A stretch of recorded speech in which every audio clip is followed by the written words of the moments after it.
Hello everybody, and welcome back to the Ōkami walkthrough. So, we've cleared everything that we can in Webkir, we've cleared everything that we can in Ezofuji, so pretty much all that's left for us to do is head to Yoshpet. Hopefully, we will be able to find Lika and bring an end to this winter.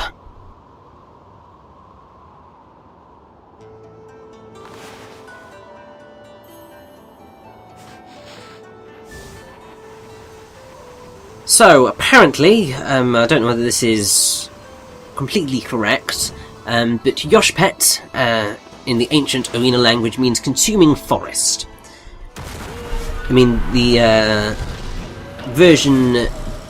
Japanese Ainu version is Yoshpetai, but I don't think there's anything that's going to revealed to us exactly about that. But when we try to enter Yoshpet, we are introduced to the Bull Charger, which is basically a variant of the red and blue ogres. So, the Bull Charger is a monster combining the forms of a bull, a spider, and a demon. The weaker form of Bull Charger has a very scary face. And yeah, it's very scary indeed. Now, there were a whole lot of things that went into Ōkami's planning. For example, all of the game's enemies started out merely as a long list of names, with some explanatory text scratched in, and this list was then handed to the designers. Armed with only this haphazard list, Takayasu went through hours of research to flesh out each demon. This Bull Charger design is one product of his hard work, and it is pretty damn awesome.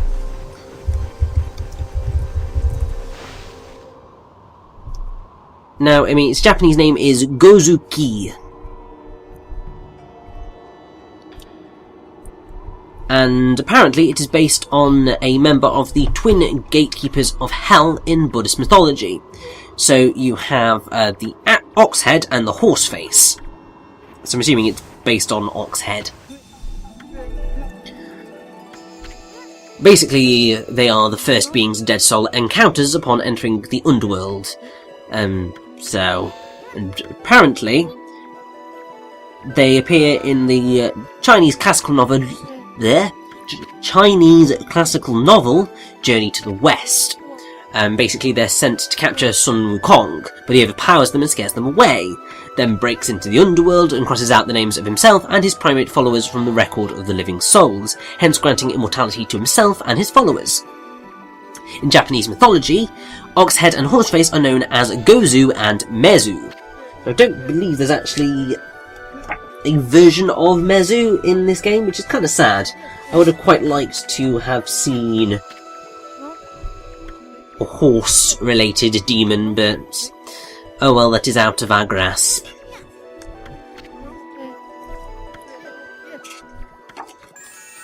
But, yes, Waka was just having a little chat with us there. I think just being a bit of a dick in general. But, once we save, we can talk to Kai and enter Yoshpet proper. And basically begin a sort of mini-game. Now, there are items in this minigame which you are going to want to collect, and I would most definitely recommend doing it now rather than later. Because while you can return to Yoshpet, and indeed will, just do it now, because the amount of time that you have is reasonable enough, because the game is expecting you to potentially get a little bit lost. And it doesn't punish you too heavily if you do screw up. At least I don't think it does anyway.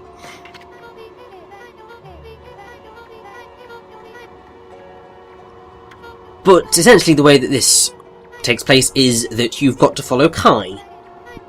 And just follow her through a whole bunch of areas.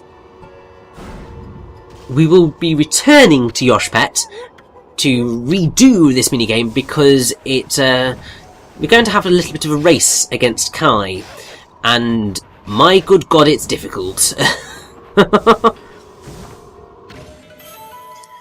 basically, you're going to need to run through this entire place against Kai rather than with her.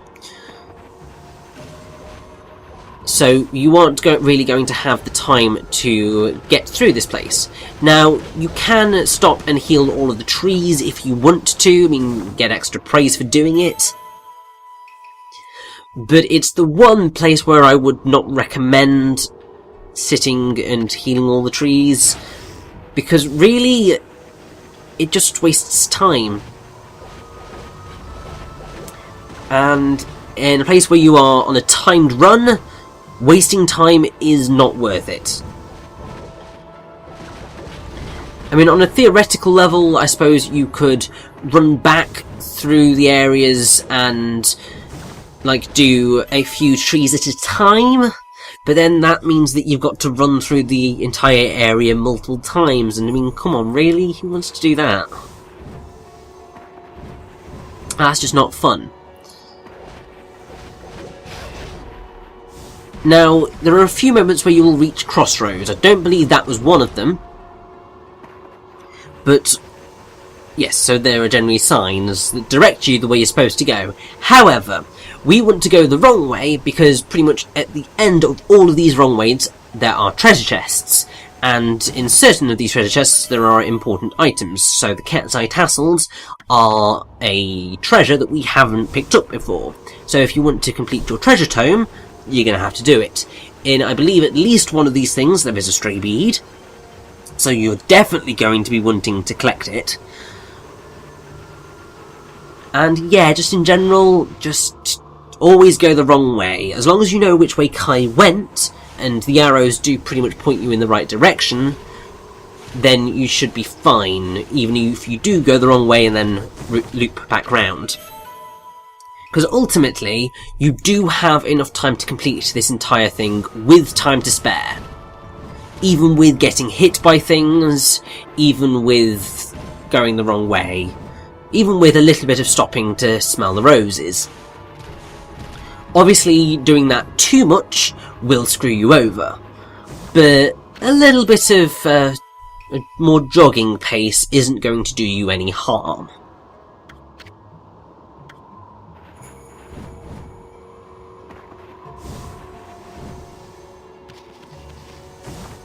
Now, I have to say, this whole idea of the confusing forest is very interesting to me, because time and time again in certain video games, you come across the idea of, like, the Lost Woods in Zelda.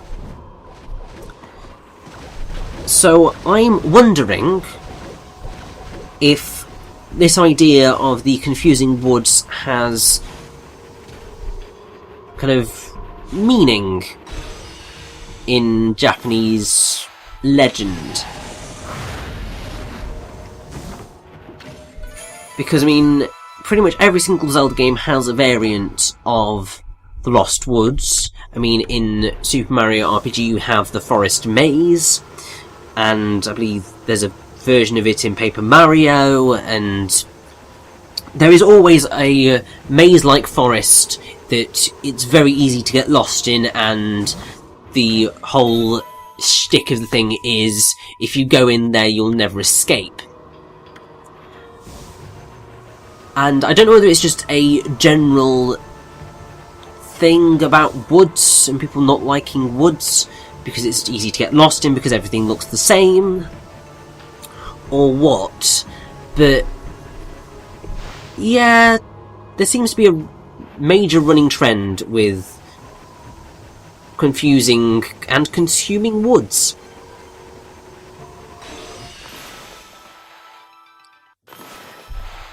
And I have to say that's making me think of the musical Into the Woods, because that's entirely a musical about a bunch of fairy tale folk, well, characters from fairy tales heading into the woods to get their wish granted, and obviously after everything goes right and they get their happily ever afters, you have what happens after happily ever after and everything goes to hell.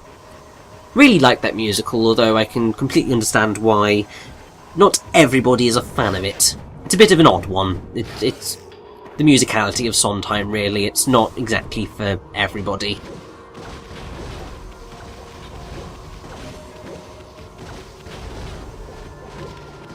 Now I have to say, I really don't like ice physics.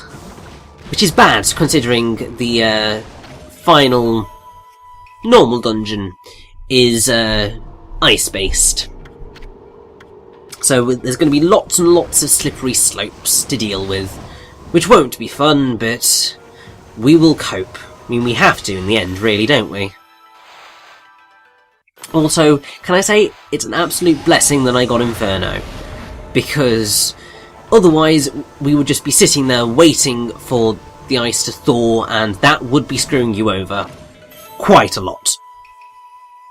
You really do not want to be waiting here if you can help it. I know I said that you have plenty of time to, even if getting hit or going the wrong way, but getting frozen in place for a period of time will give you a bit more grief in the grand scheme of things. Now, if I am correct, this is the... Yes, it is! It's the stray bead! Oh yeah! Knew it was somewhere around here.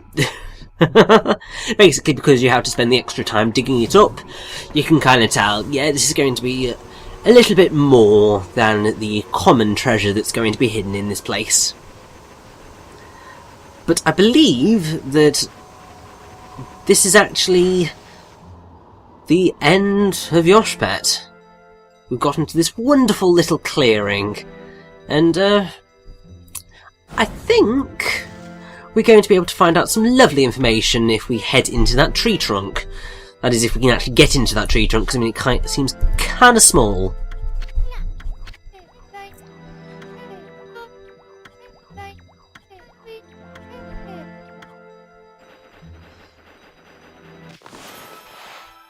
But we have some trees that we can bloom here.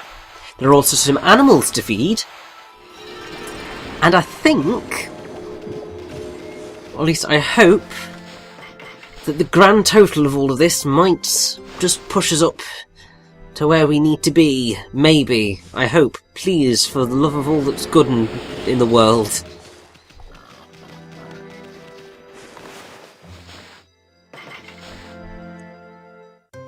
It may not, in which case I'll be very disappointed. And I'm prepared to be very disappointed.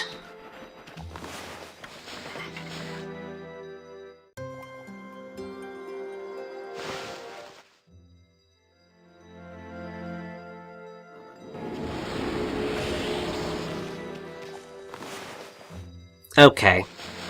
Yeah, I'm very disappointed. Still, this should pretty much complete our animal tome.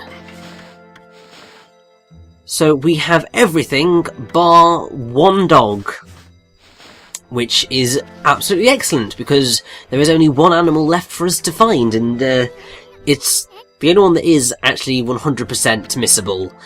So as long as you make sure you've gotten everything up until this point, then you should be fine when you get to the one missable dog. But oh look, it's the lucky mallet! Perfect timing!